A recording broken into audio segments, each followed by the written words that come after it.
See me? I'ma let my actions speak for me. I done seen it all, done it all out here, my nigga. My solution. All money in, no money out. What's up, y'all? It's your girl SA, and I'm back with another video. And we have the king of LA, Nipsey Hussle. Before anything, I just want to say happy C-Day, fool. You would have been 39 years old. So, as we cruise down Crenshaw and Slauson, remember that life is a marathon. And the laps we run help us get to the positions that we want to be in life. Furthermore, let me know what your favorite Nip Hussle song is. And I would like to know what kind of advice have you gotten from him. Also, don't forget to like, subscribe, and comment. And shout out to his family, his homeboys and homegirls, and all the supporters around the world. TMC, baby. Let's get right into it. Okay, Batman or Superman? Batman. Batman? Okay. Yeah, Batman.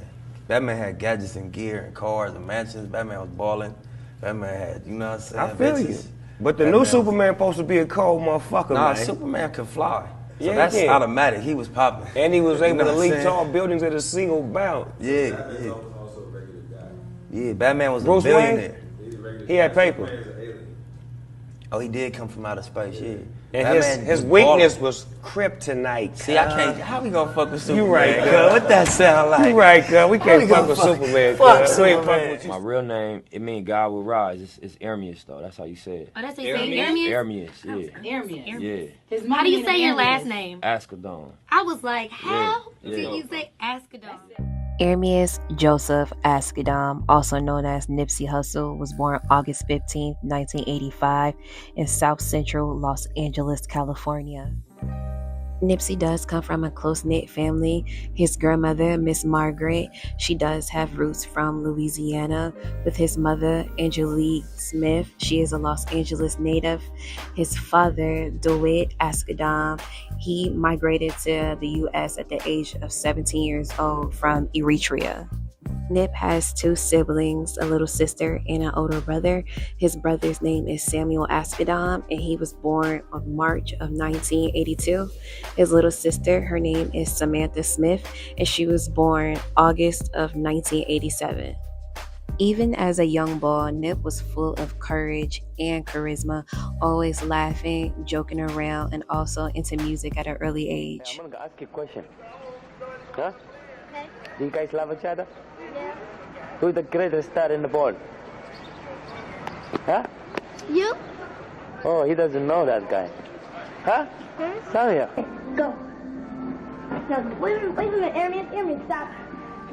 Stop, Ermias. Make a film, start dancing, go over there. Come out, I'll flash some stuff, now start doing your dance. Introducing Ermias Ascadon. Introducing the Rockin' Brothers, Ermias Ascadon and Samuel Ascadon.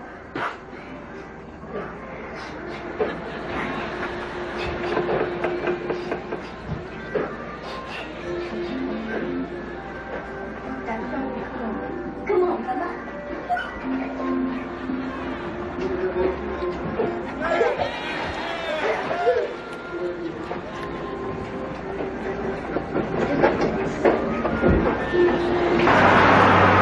MS.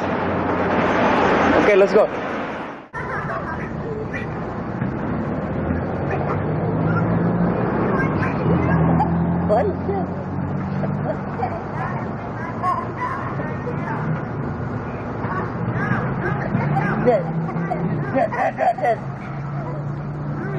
I love my pops. I used to cry when he dropped me off back here, actually, at this house. Because he used to come get us when he could. We didn't live in the same house, but you know, my pops was always energetic, always had a positive aura, always had a good vibe, always smiling, always lit up a room when he walked in. People always loved my pops. You know, he was just a good energy person and always, like, you know, happy and just, you know, at a good place in his life. And so, regardless of whatever financial state he was in, he was just always a good vibe, you know, because he done been up and down and up again, you know what I mean? But I just think that my memories of being with my pops was always good memories. He'd cook for us, take us to the movies, clown, watch movies. We was movie buffs, all of us. So he'd just put us on the movies and, you know what I mean, joke with us, clown with us, be a kid with us, you know what I mean? But we was close though, always. You know, we never lived in the same house. You know, as far as I can remember, my mom and him were separated, but I always had a high respect and a you know, a genuine love for my pops, because, you know what I mean, he put his best foot forward. You know, moms and pops was together a couple years and then split. So for me and bro, we was really, our whole childhood was probably with moms at a granny house. Okay. And then pops, you know, on the weekends or every other weekend. So childhood was good. It was tight-knit with my grandma, my grandfather on my mother's side, and my mom, you know, my uncle. Yeah, just. So it was good, like what we call real family structure. You know, 100%. Yeah, man. Yeah. So with good family structure, man, was there always music kind of in the household, or? Yeah. And if it was, you know, what kind of music?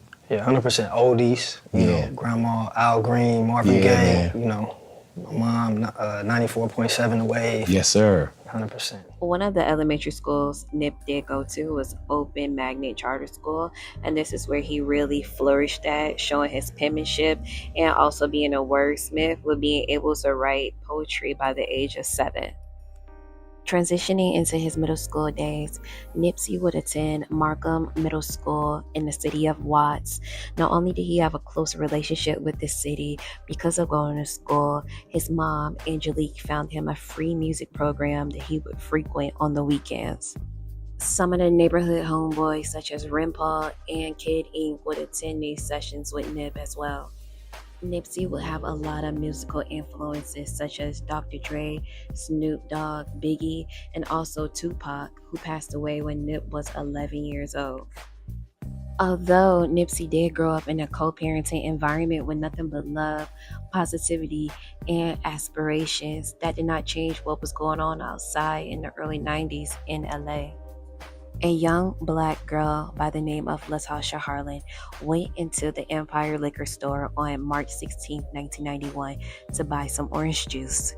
Latasha walked towards the back of the liquor store and placed the orange juice in her book bag. The storefront owner, a Korean woman by the name of Sandu, was idly watching Latasha the whole time while she entered the store. As Latasha made her way towards the register with her money in her hand, Sandu accused Latasha of trying to steal the orange juice. According to eyewitnesses, Sandu would grab Latasha by her sweater and snatch her book bag, with Latasha striking her twice and knocking her to the ground. In a fit of rage, Sandu would throw a foreign object at Latasha as she tried to back away. But before then, Sandu would reach under a counter and grab a revolver and shoot Latasha in the back of the head. This senseless killing would send the community into an uproar. There were already tensions between Korean and African Americans within the community. At the time of the trial, Sandu would try to claim that she believed that her life was in danger. On November 15, 1991, the jury would decide to convict Sandu of manslaughter, which holds a weight of 16 years. The judge, Joyce Carlin, would decide that Sandu didn't deserve jail time. All she needed was 5 years probation, 400 hours of community service, and a $500 payment, and also having to pay the cost of Latasha's funeral. The disrespect that comes from the justice system is appalling. Latasha's legacy would live on forever. There are plenty of YouTube and movies documenting about her life. Another situation that happened a few weeks before Latasha was innocently murdered was the story of Rodney King. In the early morning of March 3rd, 1991, Rodney was driving with his two friends, Brian and Eddie, down the 210 Expressway. Around 12:30, CHP would clock Rodney driving at a speed of 117 miles per hour. King would take the police on an 8-mile high-speed chase. He refused to pull over due to being under the influence and not wanting to violate his parole.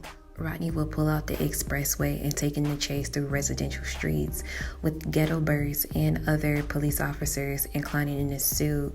The car finally stopped as the police officers cornered Rodney's car. The first 5 responding officers were Stacy Kuhn, Lawrence Powell, Timothy Wynn, Theodore Brisno, and Rondo Solano. There were other officers that responded as well, like Tim Singer, who ordered Rodney and the 2 other passengers to get out and lay on the ground. Bryant and Freddie both made claims saying that they were kicked, stomped, and threatened on the stop, with Freddie suffering from a head laceration where he would later have to be treated for it. According to LAPD and CHP, when Rodney emerged from the car, he was giggling and waving at the ghetto birds in the sky. There was a female officer on the scene as well, Melanie Singer, the wife of Officer Tom Singer. She claims that Rodney grabbed her behind. With that indication, she pulled her pistol out and ordered Rodney to the ground. As her husband approached with his gun drawn, he acted like he was about to put Rodney under arrest. The sergeant that was on scene was Officer Kuhn, and he told the CHP officer Tom Singer to lower his weapons and that LAPD had the scene under control. The paperwork is really telling because the sergeant instructed the other 4 officers to use a technique called swarm. This technique is where multiple officers grab a suspect with empty hands to overpower the resistance of trying to get up. Now, according to the officers, they are saying they felt as though they had to do this because Rodney was underneath the drug called PCP, but according to his toxicology, he had no drugs in his system. What the LAPD didn't know that night was they were being filmed by George Holliday, a resident of the area.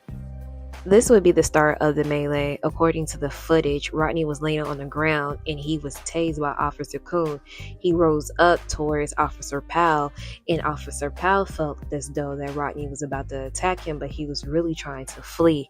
In a waste of that, they end up colliding in a rush. Officer Powell was the first one to hit Rodney with his baton, hitting him to the ground, and the other officers were seen telling him to stop, but initially everybody else just joined in, hitting Rodney over 33 times. Rodney was also kicked in the head 7 times and restrained by his arms and his legs and dragged on his abdomen to the side of the road until the emergency paramedics came. With Rodney King's beating and Latasha Hollings' murder happening within a week and a couple of days apart from each other, the city of LA was boiling with pressure and tension.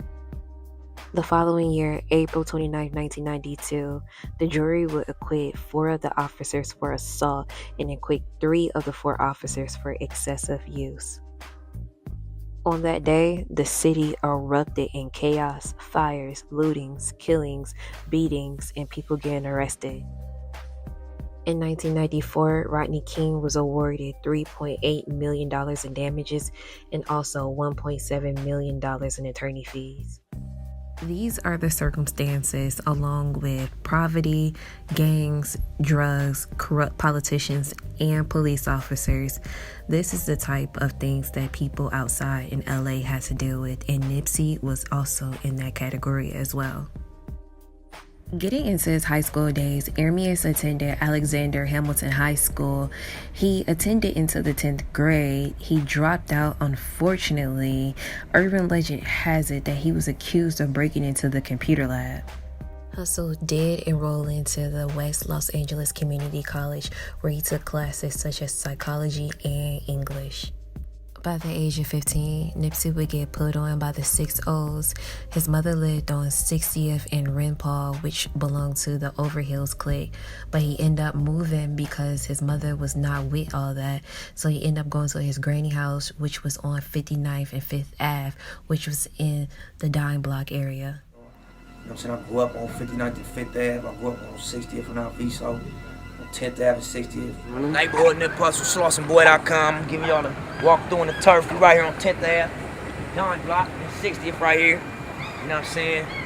You heard about it in the songs. 10th Ave, Brian Hurst, Squabble If You Get Mad. This the block right here. About 15, I stopped going to school and all that. You know what I'm saying? I was just like, I was on some other shit thinking I'm grown. Starting to get a little money and shit, grinding and all that, selling my little weed. He a solid nigga. Let me explain, hold on. Let me explain something real quick. Let me explain something. Nipsey is the real motherfucking hood nigga, you know what I'm saying? My mom's like, you know what I'm saying, she knew what time it was. So if I bring a gun in the house, she understand that. You know what I'm saying?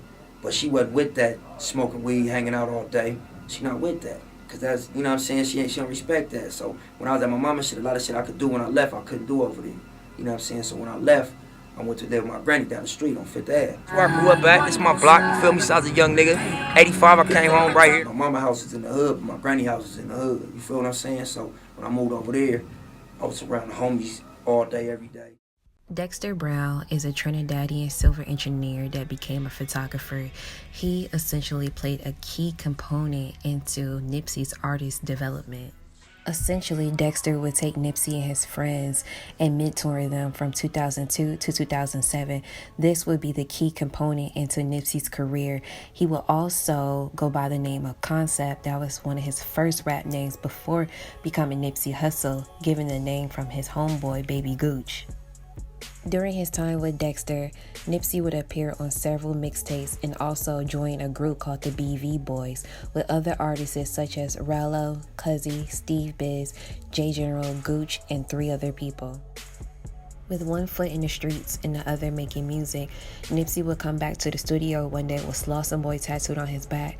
Dexter said he was confused. Then Nipsey said he got put on. Essentially, he wanted Nipsey to stay outside of the game and make music and become a poet and be a muse, but he understood the decision that he decided to make. Yeah, hey yo, and I remember when the Mexicans used to shoot up the block. Now my niggas rolls with Uzis, 9 Rugers and Glocks. And we move through your block, yeah, we cruising with cops. Never that, we stay low key and move on them blocks. We move on the spots and taking yours, cruise with the Glocks. Never give a fuck, throw the middle finger to cops. And we do woo-wop, and we do wreck shop. And we do spit verses that's off the top of the dome, Glock and chrome, it don't matter, anyway your blame spread. In the early summer of 2004, Nipsey and Black Sam would take their first trip to Eritrea with their father to visit his home country. This would change Nipsey's perspective. Nip was able to connect and love the land that his father came from, meeting his granny, cousins, and other family members for the first time. This would give him a feeling to have a full family dynamic. Tell me about when you guys do kind of go back home and see where Pops is from. What was that journey like, and about how old are you around that time? Yeah, I think that was 2004, so for me, I want to say maybe like I'm 22, and Hustle was probably 19. Did you want to make that trip? Yeah. Okay. Yeah, I did. You know, the backstory, my father was, you know, always telling us, like, I'm gonna take you guys home. So it was always in our head, but, you know, due to circumstances, we never end up making it out there. And at this point, I'm on the run. Right. Or, you know, I'm feeling like I need to get out. I had a couple dollars. And so shit hit the fan a little bit. I'm like, I need to get low. I immediately just popped in my head like, all right, this the perfect time. This is it. Yep. So I hit Pops like, hey, Pops, get the tickets. Right. Right now.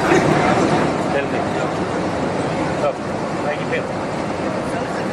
Tell me about your story, about your trip. So far. Got on the plane. Huh? Just got on the plane. So are you tired or are you still okay?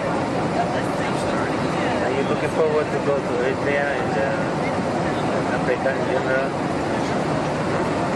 What do you expect? Hot. بعرف كويس هم. برتع كده اللي خبوكا. الماس. سليبيكا how you doing? تعندلا؟ مسكة؟ بو. كمان فتح اسمرا. Cool. Subo.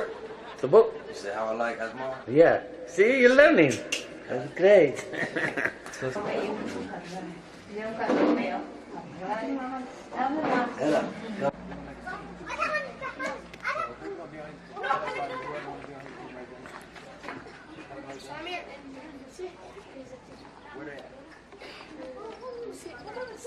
It's four on the team. 2 4. So him. Just slow.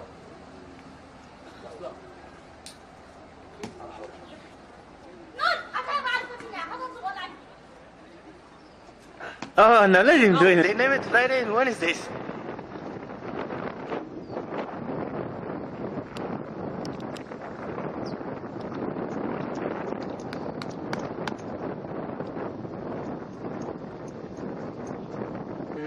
Good.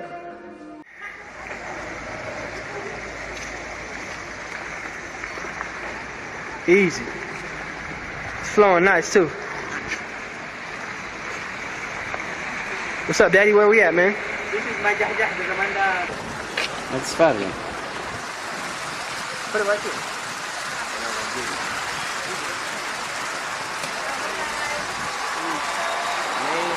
After returning from Africa, Nipsey immediately got back into the studio. He already established himself as a stepper in the streets, being able to hustle and make something out of nothing. Music was always his first love. Even though he was knee-deep in the streets, he released his first solo mixtape called Slauson Boy Volume 1 on December 13, 2005. It had tracks such as Rampo's Finest, On the Block, Remind Me of My D, and Grams and Gold Chains. Dexter was actually the person who took Nipsey's first mixtape cover shots for Slauson Boy Volume 1. Nip achieved his adolescent dream with having all the fly girls, the chorus, the money, and having the status. He wanted more in his career. He wanted to elevate. With selling his mixtapes out the trunk, Nipsey knew that F the Middleman was the slogan for Slauson Boy Records that was created. Being able to not have a major record label or a big distributor was something big to Nipsey to stay independent. Although Dexter did take him up to Interscope Records to meet someone named Kevin Black, they gave him the demo. They said Nipsey was signable, then they turned around and said that he needs to soften up his image and he needs to be a heartthrob and gain some muscle and do some dance move. Ultimately, Nipsey was not with none of that and decided to stick with his guns and take it back to the chalkboard. Well, I am going to end the video right here, and I will be giving you a volume 2 in the next couple of days. I just wanted to shine a light on the beginning roots of Ermias' life. While today is his birthday on Pacific Coast time, it's approximately 10:52, and I am on Eastern Standard Time, so it is 1:52 a.m. Eastern Standard Time. But I just wanted to give you a little snippet about Ermias, his stomping grounds, where he came from, and I'll be back with you with a volume 2. Make sure you run a lap, and always, life is a marathon, not a race. TMC.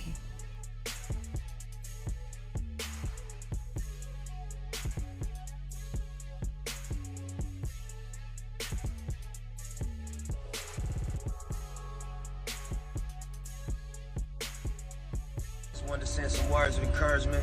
Y'all stay focused, y'all keep working hard, believe in yourself. Prove everybody that doubts y'all wrong. Show up every day.